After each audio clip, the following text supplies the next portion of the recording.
Hello po mga kakuratsa, hello beautiful people. Magluluto po tayo ng gulay. Ito po ang kinikrave ko, beans. Ayan po ang halaga niya. Ugasan natin maigi ang mga gagamitin natin. Isang carrots na medium size. At ang hiwa po niya ay hindi pa slant. Diretso po siya na maliliit. Ito po yung natutunan ko sa aking cook noon may restaurant pa ako. So, hugasan po maigi lahat ng mga gagamitin natin at hiwain natin ng tamang hiwa yun. Ayan po yung carrots, pa-cubes ang hiwa. Fast forward lang po para hindi kayo mainip. Pagkatapos po natin hiwain, hugas-hugasan natin ng mabuti para matanggal po natin yung mga kung anumang duming meron dyan. Nakita nyo yung gumalaw yung baso? Ano yun? Gumagalaw mag-isa ang baso. Ayan po. At hiwain ko na po pati ang sibuyas at mga maliit na sibuyas lang po nilagay ko dyan. Tapos 2 pirasong bawang kasi nga po nakakatabad maghiwa. Mabilisan po ito. Bigla na lang ako nag-crave. At lagyan natin ng konting pork para naman po medyo may sahog-sahog kahit ayaw ko siya. So, palambutin natin ng konti yung ating sahog. Lagyan na natin ng toyo, paminta. Tapos medyo isang kutsa po natin. Lagyan natin ng konting mantika. At syempre butter, pampalinamnam. Kaunti lang naman. So palambutin ng konti yung baboy. Tapos prito-prituhin po natin. Isang kutsa po natin siya. Mas masarap kasi yung may butter para maninamnam siya. Kamusta po ang lahat? Sana okay lang po kayong lahat. Okay lang po. Lagyan po natin ng toyo para maninamnam yung sahog natin. Konti lang naman. Para sipsipin na niya yung flavor ng toyo. Ayan po habang pinalalambot natin siya. Salamat po sa mga bagong subscribers at sa mga datihan po. Salamat po sa panonood. Well appreciated po kayong lahat. So, ayan po. Yung baboy, kaunti lang nilagay ko. Pero kung gusto niyo mas marami, dagdagan ninyo. Bali, ayan lang po ang gusto ko para hindi ko na po iniilagan. Ayoko po kasi niyan. So, gisa-gisa lang po natin siya hanggang siya ay lumambot. At ayaw ni Don Paratot pala ng luto-luto yan. Gusto niya, hindi niya gusto ng tostado. Takpan po natin para mas lumambot at makatipid tayo ng kuryente. So, ayan po. Pag medyo natuyo-tuyo na siya, magigisa na po tayo.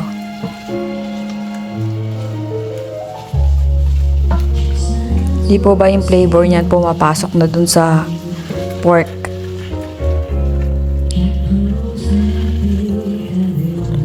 Bali, ginisang gulay lang po ito kasi hindi ko alam kung anong gusto kong kainin gulay. Dapat lagi tayo may gulay kasi maganda po sa katawan niyan.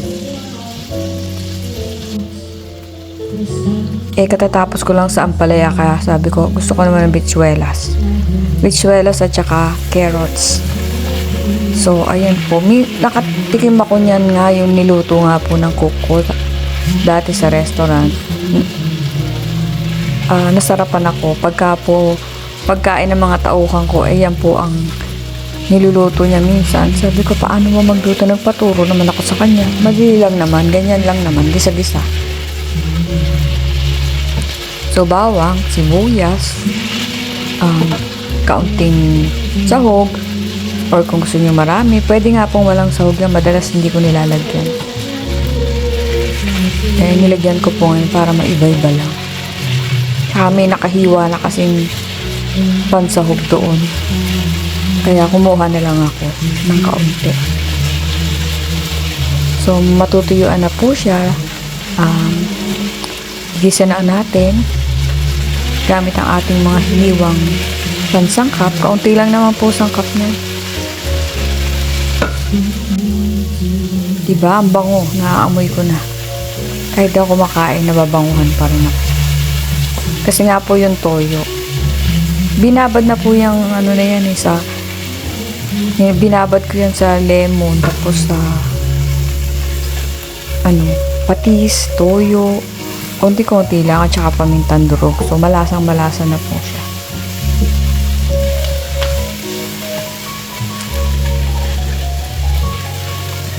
So, siguro okay na to. Hinaan po natin ang apoy, ang angkalan. Apoy talaga.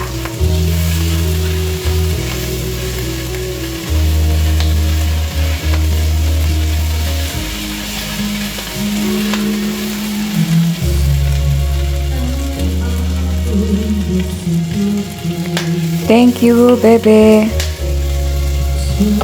Ayan po, gisa na po natin yung sa bawang at sibuyas.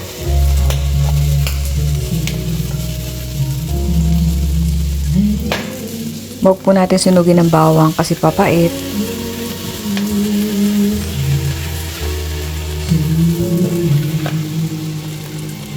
Isunod din po natin agad yung sibuyas. Tapos po yung kalahating pork cubes, optional naman yan. Pero kasi ako natirang kalahati, nilagay ko na rin. Kalahati, isang buo pala yan. Pero pwede kung wala. So, sinabay ko na sinama ko na agad para madurog siya. Sumama na yung flavor ko. Halu-haluin nyo lang po hanggang sa maluto na yung bawang at sibuyas. At uunahin po natin ilagay ang carrots kasi mas matigas siya. Mas matagal siyang maluto kaysa sa beans. So, yung beans natin, nakita niyo naman kung gaano karami. Siguro mga 3-4 kilos yun. Lagyan po natin ng patis. Pampabango yan. Siguro mga 2 kutsara. Hanggang 3. Kasi nilagyan na natin ng oyster sauce. Ay, toyo pala. Ano oyster sauce? Mamaya pala lalagyan natin ng oyster sauce.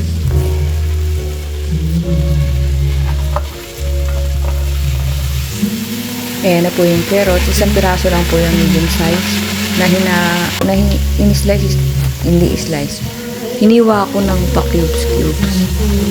So, huwag niyo po masyadong lulutuin yung mga gulay para malutong-lutong pa siya. Masarap kainin. Lalo na po yung beans, huwag niyo pong i-overcook kasi hindi na masarap. Kailangan yung medyo mahilaw-hilaw. Huwag naman yung sobrang hilaw kasi may lasa na yung parang damo pagkahilaw. Ayun. Lutuin lang natin ng konti yung carrots para po pag nilagay natin yung patsuelas, sabay na silang maluto.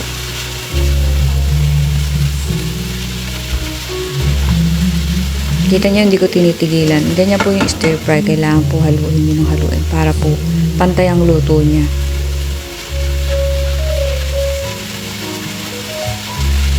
Lagyan po natin ng oyster sauce.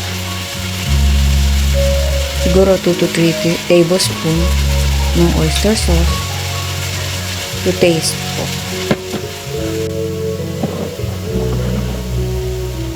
Masarap po kasi yung ano ng flavor ng oyster sauce para sa mga ginisa-ginisa. Lalagyan ko po ng garlic powder as usual. Pero optional lang din po yan. Kung wala kayo niyan, huwag nyo nang lagyan. Okay lang lang, may bawang na. Pati po itong chopped onion, optional lang din yan. Kung meron lang po, pandagdag lang ng flavor.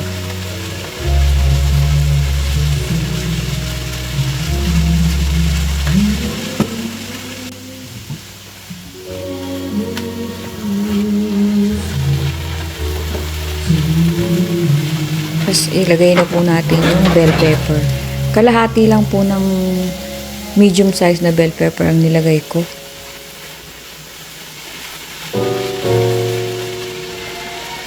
So, after nung carrots, yun naman bell pepper para mas matigas kasi yan kaysa sa beans.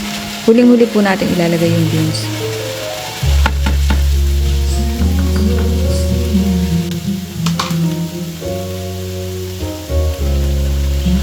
Pag medyo okay na siya, gagamit na naman po ako ng chicken broth. Ayan po.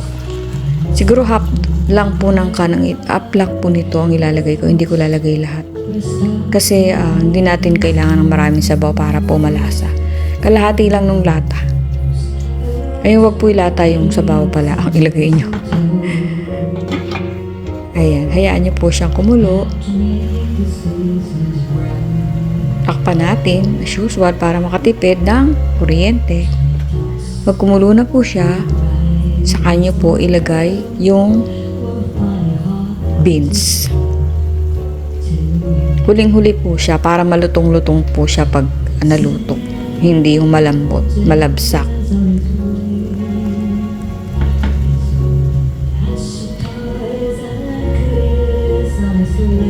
Napakadali lang pong lutuin, di ba?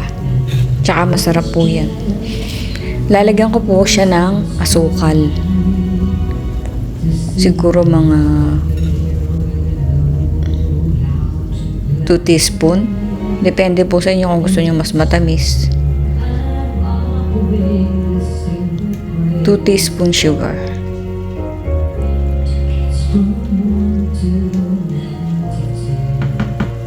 So, almost na po siya, luto na. Except for the beans, tapos po yung lasa. Mamaya titikman natin saan kulang. Lagay na po natin ang beans. Huwag po natin masyadong lutuin. Siguro makuluan lang ng mga 2 minutes. The most na po yung 3 minutes. Para po malutong siya. So, naiwan pa. May naiwan pa sibuyas, hiniwa ko pa. Ayan, sama natin, sayang. Natabunan siya ng gulay.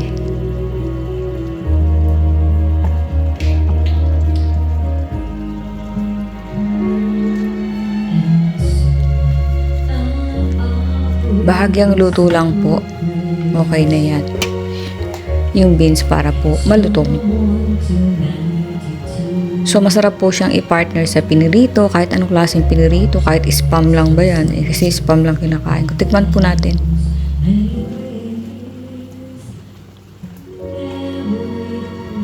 Medyo matabang ng konti. Pero okay naman yung lasa niya, masarap po siya. Siguro dadagdagan natin ng oyster sauce. Konti.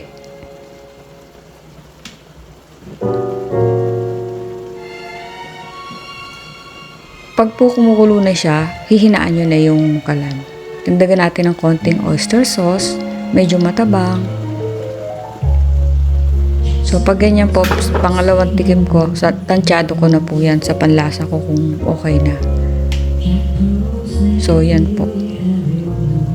Pag kumulo ulit siya, pwede na pong anuhin patayin yung apoy, ay kalan. Dinagdagan ko lang po ng konting paminta.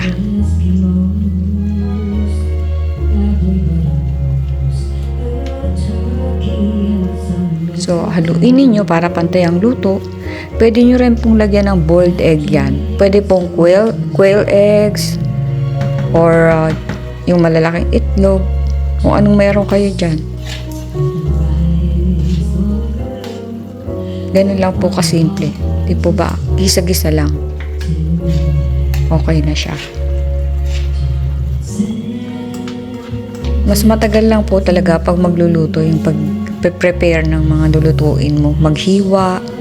Yan po ang matagal. Pero pag magluto at okay na yun lahat, sandali lang yan. Shoot mo lang lahat sa kawali. Yan, presto. Luto na. At ang bango po, amoy na amoy.